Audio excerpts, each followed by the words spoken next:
So Bros Nation, thanks for joining me again. This is your boy McCash. We're here today to discuss a new film that's coming out this August 4th, this Friday. Emmy award-winning director Timothy Woodward Jr. joins me. He's also a producer, a showrunner, an actor. And I've also found out that he's from South Carolina, which is where I lived for a great number of years in Greenville, South Carolina.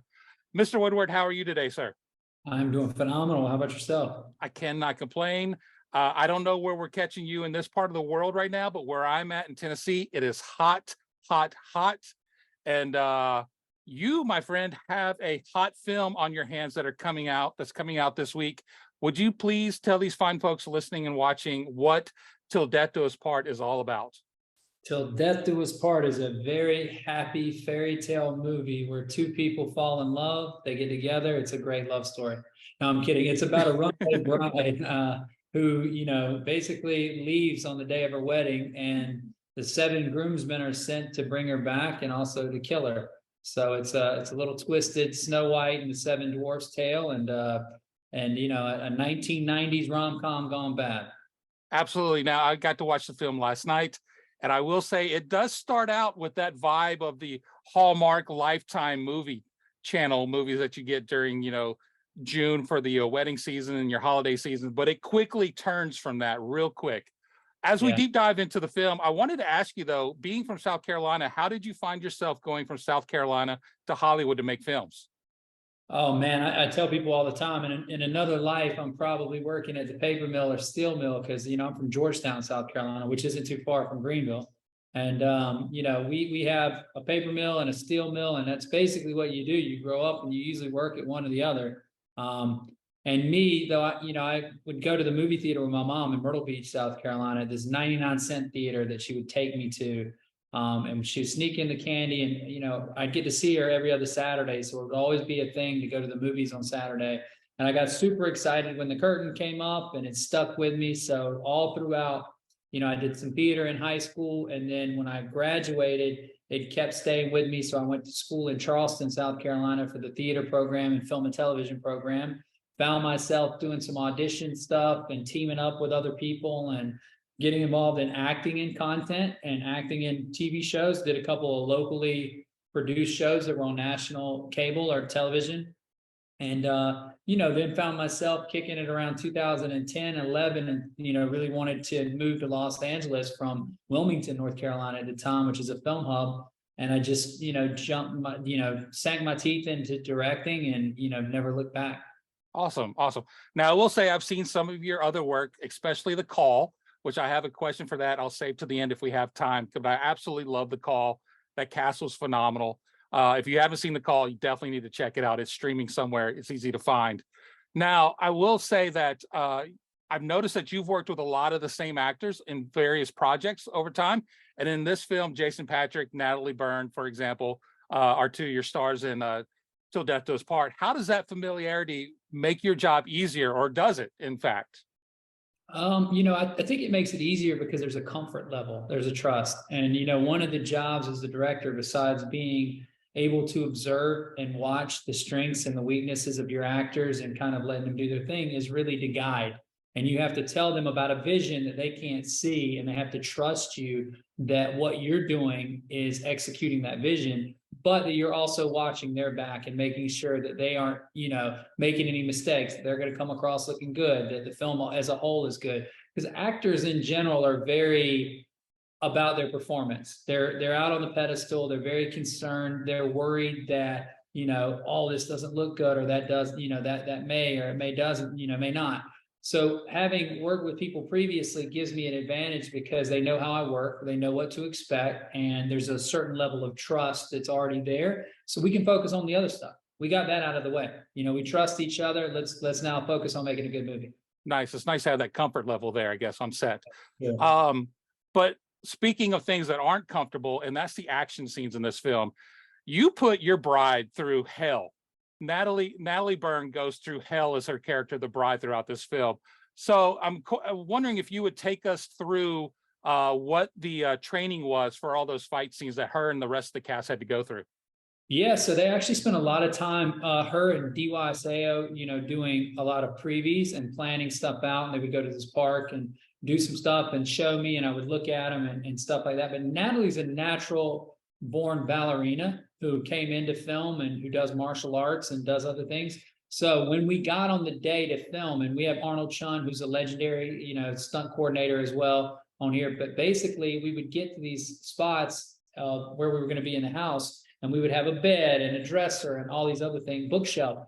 So the choreography had to kind of go out of the window a little bit, and we had to start fresh with, this is where the character would be. She's going to be behind the door. She's going to hit him with a golf club. That's going to send him over here. Then that's got to send him up here. And we worked out those beats together. And I said, go. And they literally, thankfully, were athletic enough where I could pull my camera back and shoot it wide. And it looks really good. And you can see that there's no stunt doubles. This is them fighting it out. It makes it look more real, because Natalie is, taking these, not really taking the hits, but taking them in a way. You can see her face reacting to every one of these shots, which helps sell it more, opposed to a stunt double, which is what you see in a lot of movies. You see quick cuts hit, and you don't see their expressions. I think in this, there's a few spots where she's getting hit and we're on her face and her head turns around and it's right in the camera, and you can see it, you can feel it. So that was the goal. Yeah, I caught that early on in some of the scenes where I could tell there's no quick cuts, like you're talking about hiding, the stunt double or what have you. And like when she's being pressed consistently up against that trailer that's outside of the house that plays, a big part in the film, I'm like, ow.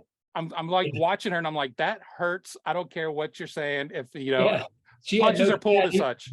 She had no pad on. She's literally taking that like, they're professionals, so they know how. She knows how to sell it with her own body, but she's definitely hitting that thing. I mean, she's smacking into it. She's luckily, he's carrying her and pushing her to a point, and then she's slinging back. And so she's controlling the amount, but, she's a professional. She's really hitting it, though. There's no, like, she didn't have shoes on in this, the entire time. We made no fake footies. She's getting thrown around in the concrete. She's a trooper. So she definitely took it and, went the distance for the role for sure. Absolutely. You get her dedication to her craft is truly on display during those fight scenes. And it's nice when she has a partner in that scene that can carry her as well, which you're, aforementioned. That was just amazing. Some of those scenes are just some of the best you'll see in film today. Thank you, man. That's a big compliment. We appreciate my pleasure. Thank you.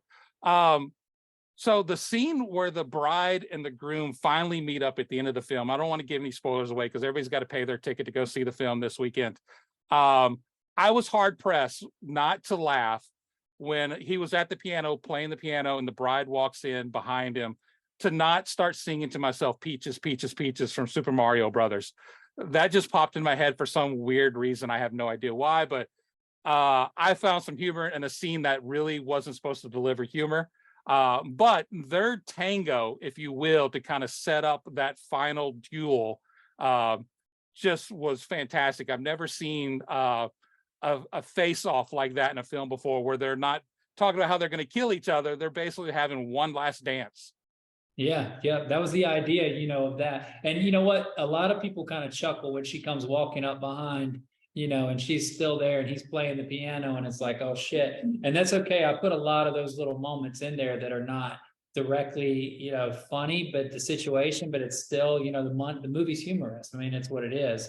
But that scene was written where, he's supposed to be at his high-rise apartment. She's supposed to come in to this apartment and look beside him at the window, and they're supposed to have this conversation. And then they're supposed to just talk the whole time. And when we, got there, I kept saying, look, I told Natalie and Sedarius at the beginning, dance is a theme of this movie. So I'm going to give you guys a dance at the beginning, and then you need to have this one last dance at the end. So we're going to do this entire dialogue piece where he's going to take the hand, and we're going to do all 7.5 pages of that on the move while you guys are dancing. And we're going to have to choreograph it and make sure it matches and everything else. So my AD, my team was ready to kill me pretty much, because they're like, why did you add so much to this? You've got silhouettes. I've got them moving, twirling each other. It's not like simple shit. They're slow dancing and twirl, and you have to match all of that. But I'm glad I did, because it's much more tension. She pulls in, she wraps her leg around him. They come close a few times to kissing, where you think they may make up. And then it's finally like, we're ready to go.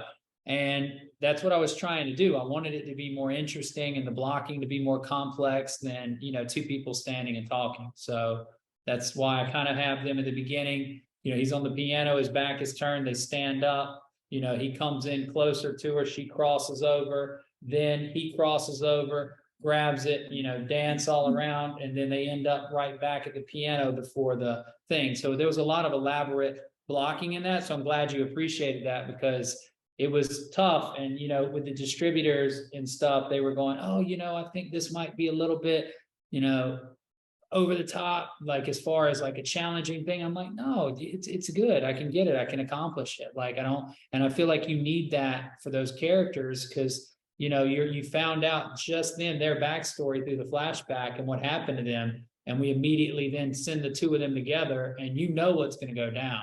You know, they're either gonna team up or they're going to brawl. And then when they do, it's very animalistic, and it's like a fight for survival, you know, which is cool.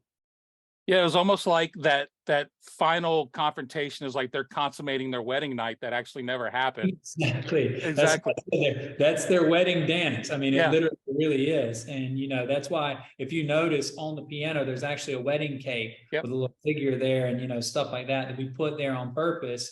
And we picked that location because it was grungy and it had these windows, but it was also almost like a place where you could see the whole wedding party dancing and like an after party kind of taking place, and it, you know, being there. So that's what we try to do, is loop that stuff back around.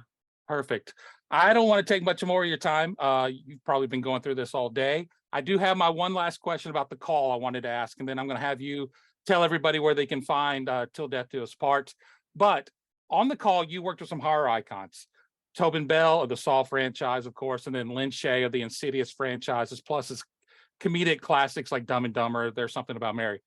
But your younger crew that played your four main characters inside the house with Tobin aren't the oldest of actors. So the main point in that film is they have to make a phone call using a rotary phone call. Did you have to teach any of those young actors how to make a phone call?